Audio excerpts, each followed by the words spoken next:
ಬಾಂಗ್ಲಾದೇಶದ ವಿರುದ್ಧ ಇತಿಹಾಸದಲ್ಲೇ ಮೊದಲ ಬಾರಿಗೆ ಪಾಕಿಸ್ತಾನ ಟೆಸ್ಟ್ನಲ್ಲಿ ಸೋತು ಪಾತಾಳಕ್ಕೆ ಬಿದ್ದಿದೆ. ಅದರಲ್ಲೂ ಪಾಕಿಸ್ತಾನ ತನ್ನದೇ ನೆಲದಲ್ಲಿ ದಶಕಗಳಿಂದ ಯಾವುದೇ ದೇಶದ ಎದುರು ಟೆಸ್ಟ್ ಕ್ರಿಕೆಟ್ನಲ್ಲಿ 10 ವಿಕೆಟ್ಗಳ ಅಂತರದಲ್ಲಿ ಸೋತೇ ಇರಲಿಲ್ಲ. ಆದರೆ ಬಾಂಗ್ಲಾದೇಶದ ಎದುರು ಅಂಥದ್ದೊಂದು ಹೀನಾಯ ದಾಖಲೆಯನ್ನ ಪಾಕಿಸ್ತಾನ ಬರೆದ ನಂತರ ಪಾಕ್ ತಂಡದಲ್ಲಿದ್ದ ಭಿನ್ನಮತ ಕೂಡ ಸ್ಫೋಟಗೊಂಡಿತು. ಅದರಲ್ಲೂ ಪಾಕ್ ಟೀಮ್ನ ಕ್ಯಾಪ್ಟನ್ ಶಾನ್ ಮಸೂದ್ ಮ್ಯಾಚ್ ವೇಳೆ ತಂಡದ ಫಾಸ್ಟ್ ಬೌಲಿಂಗ್ನ ಪವರ್ ಹೌಸ್ ಶಾಹೀನ್ ಅಫ್ರಿದಿಯ ಹೆಗಲ ಮೇಲೆ ಕೈ ಹಾಕೋದಕ್ಕೆ ಹೋಗಿದ್ದ. ಆದರೆ ಶಾನ್ ಮಸೂದ್ ಹೆಗಲ ಮೇಲೆ ಕೈ ಇಡ್ತಾ ಇದ್ದಂತೆ ಶಾಹೀನ್ ಅಫ್ರಿದಿ ಕ್ಯಾಪ್ಟನ್ ಕೈಯನ್ನ ಸರಿಸಿಬಿಟ್ಟಿದ್ದ. ಇದು ನಾಯಕನಿಗೂ ಆಟಗಾರನಿಗೂ ಇರುವ ಸಿಟ್ಟನ್ನ ಎತ್ತಿ ತೋರಿಸಿತ್ತು. ಆದರೆ ಕತೆ ಅಲ್ಲಿಗೆ ಮುಕ್ತಾಯವಾಗಿಲ್ಲ. ಪಾಕಿಸ್ತಾನದ ಕ್ರಿಕೆಟ್ ಈಗ ಮತ್ತಷ್ಟು ಕೆಟ್ಟ ಸ್ಥಿತಿಯ ಕಡೆಗೆ ಕಾಲಿಟ್ಟಿದೆ. ಅದರ ಬಗ್ಗೆ ಹೇಳ್ತೇನೆ. ನಾನು ಶಾಂತ. ಕ್ರಿಕೆಟ್ ಬಗೆಗಿನ ಇಂಟ್ರೆಸ್ಟಿಂಗ್ ಸುದ್ದಿಗಳನ್ನು ನೀಡುವ ಸುದ್ದಿಯಾನದ ಸಬ್ಸ್ಕ್ರೈಬರ್ ಆಗೋದಕ್ಕೆ ಮರಿಬೇಡಿ. ಹೇಳಿ ಕೇಳಿ ಪಾಕಿಸ್ತಾನ ಆರ್ಥಿಕವಾಗಿ ದಿವಾಳಿ ಎದ್ದಿರುವ ದೇಶ. ಅಷ್ಟೇ ಅಲ್ಲ, ಪಾಕಿಸ್ತಾನದ ಆಡಳಿತಕ್ಕೂ ಕೂಡ ದಿಕ್ಕುದೆಸೆ ಇಲ್ಲ. ಇಂಥ ದೇಶದಲ್ಲಿ ಕ್ರಿಕೆಟ್ ಕೂಡ ಹಳ್ಳ ಹಿಡಿದಿರೋದ್ರಲ್ಲಿ ಅಚ್ಚರಿ ಏನೇನೂ ಇಲ್ಲ. ತಿನ್ನೋಕೆ ಗತಿ ಇಲ್ಲದ ದೇಶದಲ್ಲಿ ಪ್ರತಿಭೆಗಳನ್ನು ಹುಡುಕುವ ಕೆಲಸ ಯಾರು ತಾನೇ ಮಾಡ್ತಾರೆ? ಅದಕ್ಕೀಗ ಪಾಕಿಸ್ತಾನದ ಕ್ರಿಕೆಟ್ ದೊಡ್ಡ ಬೆಲೆಯನ್ನೇ ತೆರ್ತಾ ಇದೆ. ಟೆಸ್ಟ್ ಕ್ರಿಕೆಟ್ನಲ್ಲಿ ಯಾವತ್ತೂ ಕೂಡ ಬಾಂಗ್ಲಾದೇಶದ ವಿರುದ್ಧ ಸೋಲನ್ನೇ ಕಾಣದ ಪಾಕಿಸ್ತಾನ ರಾವಲ್ಪಿಂಡಿಯಲ್ಲಿ ನಡೆದ ಮೊದಲ ಟೆಸ್ಟ್ನಲ್ಲಿ 10 ವಿಕೆಟ್ಗಳ ಅಂತರದಲ್ಲಿ ಹೀನಾಯವಾಗಿ ಸೋತಿತ್ತು. ಈ ಹಿಂದೆ ಅಫ್ಘಾನಿಸ್ತಾನದ ಎದುರು ಅನುಭವಿಸಿದ ಸೋಲಿನ ಶಾಕ್ನಿಂದಲೇ ಹೊರಬರದ ಪಾಕಿಸ್ತಾನಕ್ಕೆ ಬಾಂಗ್ಲಾ ವಿರುದ್ಧದ ಟೆಸ್ಟ್ ಸೋಲು ಅರಗಿಸಿಕೊಳ್ಳದ ಆಹಾರವಾಗಿದೆ. ಆದರೆ ಕೆಟ್ಟರೂ ಪಾಕಿಸ್ತಾನದ ಕ್ರಿಕೆಟ್ ಬೋರ್ಡ್ಗೆ ಬುದ್ಧಿ ಬರೋದಿಲ್ಲ ಎನ್ನುವುದು ಮತ್ತೊಮ್ಮೆ ಸಾಬೀತಾಗಿದೆ. ಯಾಕಂದ್ರೆ ಕ್ಯಾಪ್ಟನ್ ಜೊತೆಗೆ ಕಿತ್ತಾಡಿಕೊಂಡಿದ್ದ ಶಾಹೀನ್ ಅಫ್ರಿದಿಗೆ ಈಗ ಪಾಕ್ ತಂಡದಿಂದಲೇ ಗೇಟ್ ಪಾಸ್ ನೀಡಲಾಗಿದೆ.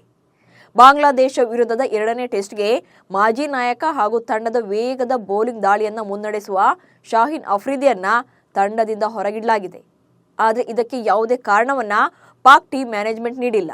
ಆದಾಗ್ಯೂ ಕೂಡ ಟೀಮ್ನಿಂದ ಶಾಹೀನ್ ಅಫ್ರಿದಿ ಹೊರಬಿದ್ದ ಮೇಲೆ ಹಲವು ಕಾರಣಗಳ ಬಗ್ಗೆ ಚರ್ಚೆಯಾಗ್ತಾ ಇದೆ. ಅದರಲ್ಲಿ ಮೊದಲ ಕಾರಣ ಅಂದರೆ ಶಾಹೀನ್ ಅಫ್ರಿದಿಯ ಕಳಪೆ ಫಾರ್ಮ್.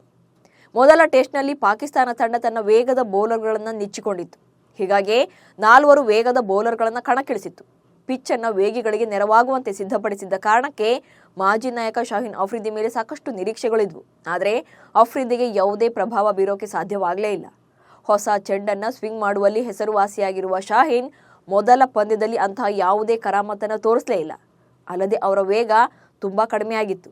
ಮೊದಲ ಟೆಸ್ಟ್ ಪಂದ್ಯದಲ್ಲಿ 32 ಓವರ್ಗಳನ್ನು ಎಸೆದ ಅಫ್ರಿದಿ ಕೇವಲ 2 ವಿಕೆಟ್ಗಳನ್ನು ಮಾತ್ರ ಉರುಳಿಸಿದ್ರು. ಇನ್ನೊಂದು ಪ್ರಮುಖ ಕಾರಣ ಅಂದರೆ ಮೊದಲ ಟೆಸ್ಟ್ ಪಂದ್ಯದ ವೇಳೆ ಶಾಹೀನ್ ಅಫ್ರಿದಿ ಅವರ ಮಡದಿ ಮೊದಲ ಮಗುವಿಗೆ ಜನ್ಮ ನೀಡಿದ್ರು. ಹೀಗಾಗಿ ತಮ್ಮ ಕುಟುಂಬದೊಂದಿಗೆ ಸಮಯ ಕಳೆಯುವ ಸಲುವಾಗಿ ಅಫ್ರಿದಿ ತಾವೇ 2ನೇ ಟೆಸ್ಟ್ ಪಂದ್ಯದಿಂದ ಹೊರಗುಳಿದಿದ್ದಾರೆ ಎಂದು ಅವರ ಅಭಿಮಾನಿಗಳು ಹೇಳಿಕೊಳ್ತಿದ್ದಾರೆ. ಆದರೆ ಈ ಬಗ್ಗೆ ಪಿಸಿಬಿ ಅಧಿಕೃತ ಹೇಳಿಕೆಯನ್ನು ಬಿಡುಗಡೆ ಮಾಡಿಲ್ಲ. ಪಾಕಿಸ್ತಾನ ಟೀಮ್ ಮ್ಯಾನೇಜ್ಮೆಂಟ್ ಯಾವುದೇ ಕಾರಣ ನೀಡದೆ ಅಫ್ರಿದಿಯನ್ನು ನಿರ್ಣಾಯಕ ಟೆಸ್ಟ್ನಿಂದ ಹೊರಗಿಟ್ಟಿರುವುದು ಸಾಕಷ್ಟು ಅನುಮಾನಗಳಿಗೆ ಎಡೆ ಮಾಡಿಕೊಟ್ಟಿದೆ. ಈಗ ಪಾಕ್ ಕ್ರಿಕೆಟ್ನಲ್ಲಿ ಶುರುವಾಗಿರುವ ವದಂತಿಯ ಪ್ರಕಾರ ಅಫ್ರಿದಿ ಹಾಗೆ ಹಾಲಿ ನಾಯಕ ಶಾನ್ ಮಸೂದ್ ಜೊತೆಗೆ ಕೇವಲ ಆನ್ ಫೀಲ್ಡ್ನಲ್ಲಿ ಮಾತ್ರವಲ್ಲದೆ ಆಫ್ ಫೀಲ್ಡ್ನಲ್ಲೂ ಕೂಡ ದೊಡ್ಡ ಜಗಳವೇ ನಡೆದಿದೆ. ಈ ಕಾರಣಕ್ಕಾಗಿಯೇ ಅವರನ್ನು ತಂಡದಿಂದ ಕೈ ಬಿಡಲಾಗಿದೆ ಎಂದು ಹೇಳಲಾಗ್ತಾ ಇದೆ. ಮೊದಲ ಟೆಸ್ಟ್ನಲ್ಲಿ ಸೋಲಿನ ನಂತರ ಡ್ರೆಸ್ಸಿಂಗ್ ರೂಮ್ನಲ್ಲಿ ಇಬ್ಬರ ನಡುವೆ ಜಗಳವಾಗಿದೆ ಎಂದು ಸಾಮಾಜಿಕ ಮಾಧ್ಯಮಗಳಲ್ಲಿ ಕೆಲವು ವರದಿಗಳು ಹೇಳ್ತಾ ಇವೆ.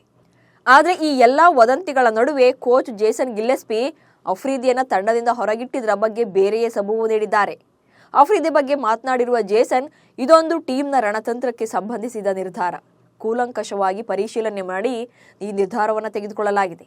ಶಾಹೀನ್ ಅವರ ಬೌಲಿಂಗ್ ಸುಧಾರಣೆಗಾಗಿ ನಿರ್ದಿಷ್ಟ ವಿಷಯದಲ್ಲಿ ಕೆಲಸ ಮಾಡ್ತಿದ್ದಾರೆ. ಅದರಿಂದ ಅವರು ತಂಡದಿಂದ ಹೊರಗುಳಿಯಲೇಬೇಕಿದೆ.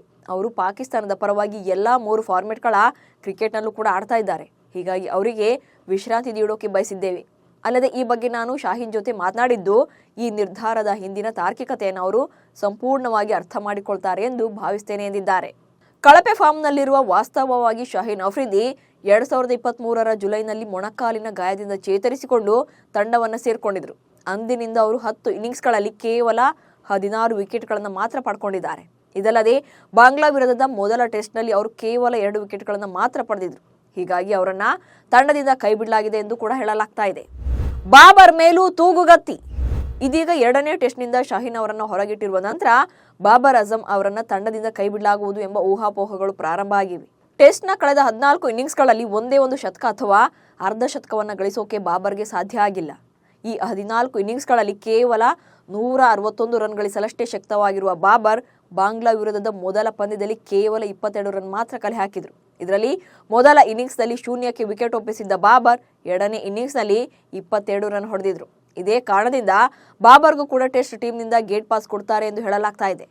ಪಾಕ್ ಕ್ರಿಕೆಟ್ ಅಭಿಮಾನಿಗಳು ಇದೇ ಬಾಬರ್ ಅಜಂನನ್ನ ಟೀಮ್ ಇಂಡಿಯಾದ ಕಿಂಗ್ ಕೊಹ್ಲಿಗೆ ಹೋಲಿಕೆ ಮಾಡ್ತಾ ಜಂಬ ಕೊಚ್ಚಿಕೊಳ್ತಾ ಇದ್ರು. ಆದ್ರೀಗ ತಂಡದಲ್ಲಿ ಸ್ಥಾನ ಉಳಿಸಿಕೊಳ್ಳೋಕೆ ಬಾಬರ್ ಅಜಂ ಪರದಾಡ್ತಾ ಇದ್ದಾರೆ.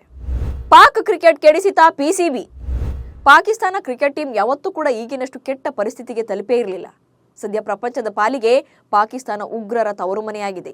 ಇಂತಹ ದೇಶದಲ್ಲಿ ಕ್ರಿಕೆಟ್ ಬೆಳೆಸಲು ಬೇಕಾದ ಕೆಲಸವೇ ನಡೀತಾ ಇಲ್ಲ.